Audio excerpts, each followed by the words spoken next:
తెలుగులో ఒక సామెత ఉంటుంది. అదేంటి అంటే, "గతికితే అతకదు" అని. అంటే పూర్వం వివాహ సంబంధాల్లో పెళ్లి చూపులు అనేది ఒక ముఖ్య ఘట్టం. మగపెళ్లివారు అబ్బాయితో సహా అమ్మాయి వారింటికి వెళ్తారు. అమ్మాయి వారు అమ్మాయిని చూపించక మునుపే విందు భోజనాలు చేసి, అబ్బాయి వారిని ఆహ్వానించి విందును వడ్డిస్తారు. అక్కడి నుంచి అబ్బాయి కూర్చునే విధానం, తినే విధానం, మాట్లాడే విధానం, ఆచారం, సభ్యత, సంస్కారం అన్నింటినీ అంచనా వేసి, అతని గుణగణాలను నిర్ణయించుకున్న తర్వాత అమ్మాయిని చూపెడతారు.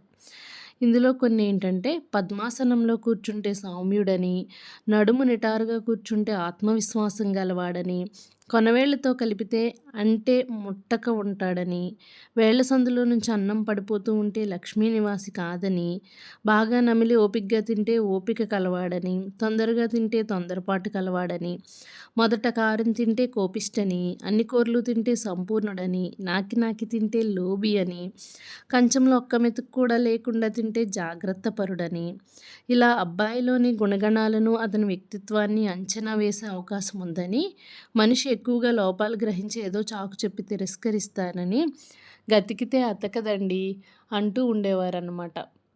సో, అందుకని అప్పటినుంచి పెళ్లి చూపులకి ముందు అమ్మాయి వారు అబ్బాయి ఇంటి దగ్గర గాని, అబ్బాయి వారు అమ్మాయి ఇంటి దగ్గర గాని భోజనాలు చెయ్యరు.